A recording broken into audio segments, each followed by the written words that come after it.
মেয়ে মানুষের মন তো আস্তে আস্তে আমার দেওরের উপর থেকে আমার একটা ভালোবাসা সৃষ্টি হতে লাগলো। আমার দেওর দিকে আমি ফলো করতাম, আমার দেওরকে আমি ভাত খাওয়াই দিতাম, তাকে আমি কাছে ডাকতাম, সেও আসতো, গল্প সল্প করতো, কিন্তু তার তার তার আর আমার মধ্যে কোনো শারীরিক সম্পর্ক সে সময় হয়নি। তো আমার আসলো আমার দেওর, হঠাৎ করে একদিন সে রাত্রেবেলায় এসে আমার জানলা নক করলো। আসসালামু আলাইকুম দর্শক, আমার নাম দিশা। চলে যাচ্ছে আমার জীবনের একটা গল্প আপনাদের সাথে শেয়ার করব বলার জন্য। তো আমার গ্রামের বাড়ি হলো গাজীপুর। এখানে আমি আমার এই গ্রামে সব থেকে সুন্দরী মেয়ে ছিলাম আমি। তো আমাকে 8 বছরে আমার বাবা মা আমাকে বিয়ে দিয়ে দেয়। তো আমি বিয়ে হয়ে যায়, আমার বিয়ে করিয়ে দেয় আমার বাবা মা। বিয়ে করে স্বামীর সাথে স্বামীর বাড়িতে আছি। আমার শাশুড়িও অনেক খুশি ছিল যে সুন্দরী বৌমা, শ্বশুর, আমার হাজবেন্ড, আমার দেওর সবাই অনেক খুশি ছিল আমার মতো সুন্দরী মেয়ে পেয়েছে, শিক্ষিত মেয়ে। আর আমি এসে আমার শাশুড়ি আমাকে অনেক আদর করতো, অনেক কিছু বলতো। হঠাৎ করে আমার স্বামী বিদেশে চলে যায়। আমার অনেক আবদার পূরণ করার জন্য অনেক কিছু দিতে হতো।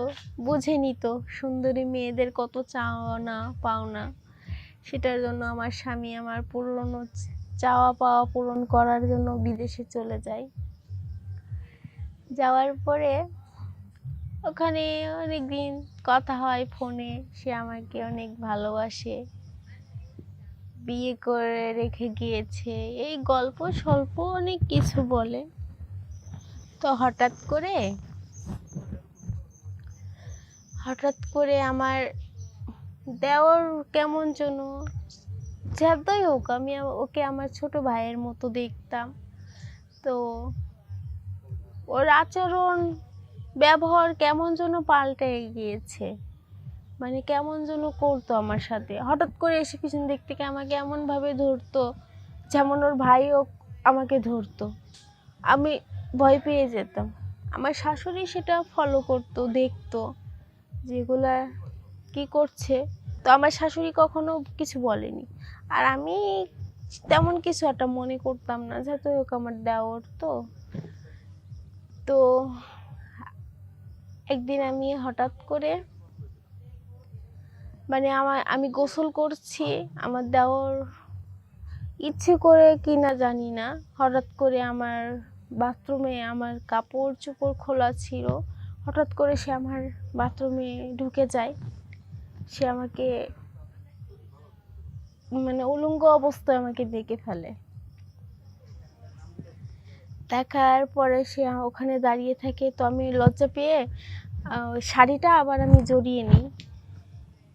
নেওয়ার পরে সে বেরিয়ে আসে এখান থেকে। আমি অনেক লজ্জা পাই।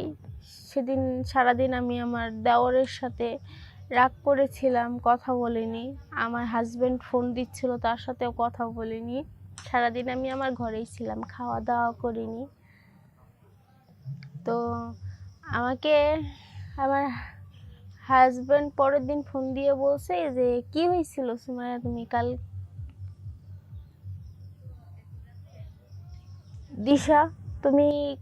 দিশা কালকে তোমার কি হয়েছিল?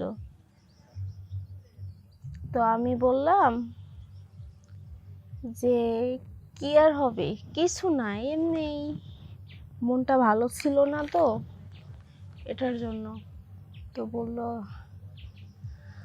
আচ্ছা ঠিক আছে। আমার ভাইটা কোথায়? সবার সাথে কথা বললো, ফ্যামিলি সবার সাথে।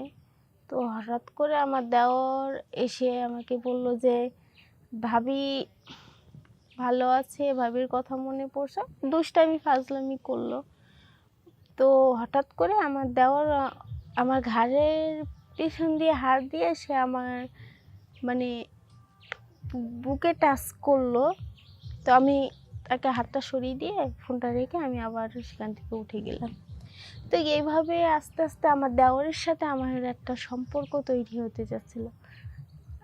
মেয়ে মানুষের মন তো আস্তে আস্তে আমার দেওরের প্রতি আমার একটা ভালোবাসা সৃষ্টি হতে লাগলো।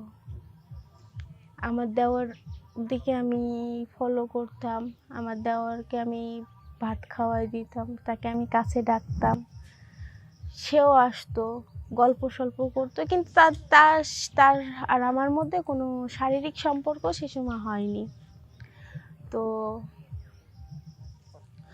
আমার আসলো আমার দেওর, হঠাৎ করে একদিন সে রাত্রেবেলায় এসে আমার জানলা নক করলো, করার পরে আমি জানলা খুললাম, সে বলল দরজাটা খুলে দিতে। তো আমি দরজাটা খুলে দিলাম।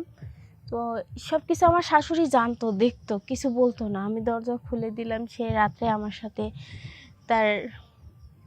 তার আর আমার একটা সম্পর্ক হয়ে যায়। সেই রাত্রে শারীরিক সম্পর্ক হয়ে যায়। আপনারা তো বুঝতেই পারছেন যে একটা মেয়ে একটা ছেলে এক ঘরে থাকলে কি হয়। তো আমার দেওর আমার সাথে থাকলো, সকালে চলে গেল। তো আমার শাশুড়ি সব কিছু দেখেও না দেখার ভান করে থাকতো, কিছু বলতো না। তো এটাতে আমরাও একটু স্বাধীনতা পেয়ে গেলাম যে কিছু বলে না আমার শাশুড়ি।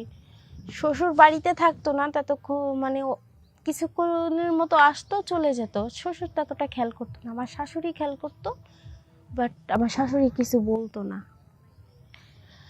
তো হঠাৎ করে একদিন আমার স্বামী থাকে বিদেশে আর আমি থাকি এখানে। হঠাৎ করে আমার একদিন চেহারা মানে নিজের চেহারা চেঞ্জ হয়ে যায় কেমন একটা, আর বমি বমি ভাব পায়।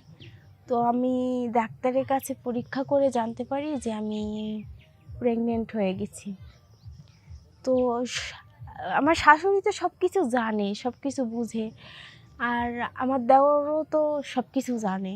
পাড়ার লোকে না জানুক, সবাই তো জিজ্ঞাসা করতেছে যে তোমার স্বামী থাকে বিদেশে, তুমি প্রেগনেন্ট কিভাবে হলে, এই 4 মাসের বাচ্চা তোমার পেটে কিভাবে আসলো।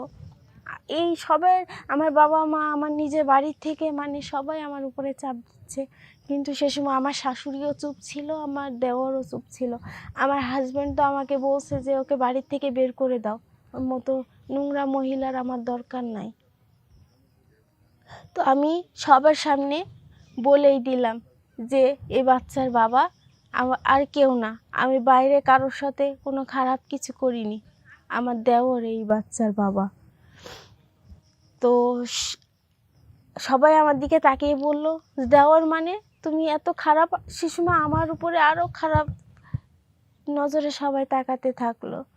তো আমি সবাইকে, আমার মাকে, আমার বাবাকে কাঁদতে কাঁদতে বললাম যে আমার শাশুড়ি সব কিছু জানা সত্ত্বেও আমার দেওর আমার সাথে আমার ঘরে ঢুকতো, সব কিছু করতো। আমার শাশুড়ি কখনো আমার দেওরকে কিছু বলেনি। আমি আমার হাজব্যান্ডকেও বলি। তো আমার হাজব্যান্ড অতটা পাত্তা দেয়নি, কারণ তার ছোট ভাই, অতটা বিশ্বাস করিনি, ভালোবাসতো। তো পরে আমার বাবা মা তার উপরে মামলা দেওয়ার পরে বলে যে বাচ্চার দায়ভার নেওয়া লাগবে। তো আমার শাশুড়িও নিতে চায় না, আমার দেওরও নিতে চায় না, আমাকে বাড়ির থেকে বের করে দিবে। মানে ওরা প্ল্যান করছে আমাকে বাড়ির থেকে বের করে দিবে। তো আমার বাবা মা যখন মামলা করছে তখন কিছু করার নাই, তাদেরও কিছু করার নাই। তারাও বলতেছে যে বাচ্চার তো দায়ভার একজনকে নিতে হবে। তো পরে আমার স্বামী বিদেশ থেকে দেশে ফিরে পরে আমার দেওর মানে বাড়ির থেকে পালিয়ে যায়, আমার স্বামী আসবে বলে দেখে পালিয়ে যায়। তো এখন সেভাবেই আমার স্বামী এসে আমাকে মানে বিদেশ থেকে এসে এই অবস্থায় আমাকে অনেক মারধর করে আমাকে বলে যে এমন কাজটা কিভাবে করলি তুই আমার ছোট ভাইয়ের সাথে। তো আমি বললাম একার দোষ তো আমার না, তোমার মা দেখতো, তোমার ভাই নিজের থেকে এমন করতো। পরে আমাকে গ্রামে সবাই আসে, এসে আমার স্বামী আসে, সবাইকে ডাকে, আমার বাবা মা আসে, ফ্যামিলি সবাই আসে। আমার বাবা মা তো আসতেই চায় না, লজ্জায় তারা আসতে চায় না, যে এই মেয়ের মুখ দেখতে চায় না। তো আসার পরে গ্রামে সবাই বিচার করে পরে হলো আমাকে বলে যে যা হয়েছে হয়েছে, ওই বাচ্চার নামে ও আমার দেওরের সম্পদ কিছু লিখে দেওয়ার জন্য। তা আমার বাচ্চার নামে সম্পদ লিখে দেয়। এখন আমি স্বামী হারা হয়ে নিজের সুখের সংসার নষ্ট করে সেই অবৈধ বাচ্চাকে নিয়ে আমি আসি। আমার দেওর যে সম্পদটা দিছিল আমাকে, সেখানেই আমি আসি। আর কি বলবো আপনাদেরকে, আমার মতো কেউ এরকম ভুল করবেন না। আমি যে ভুল করেছি, সুখের সংসার নষ্ট করেছি, আমার মতো কোনো বোন এরকম ভুল করবেন না। আমি যে বড় ভুলটা করেছি, সবার মান সম্মান বজায় রাখবেন। নিজের বাবা মার, নিজের স্বামীর, সবার মান সম্মান বজায় রাখবেন।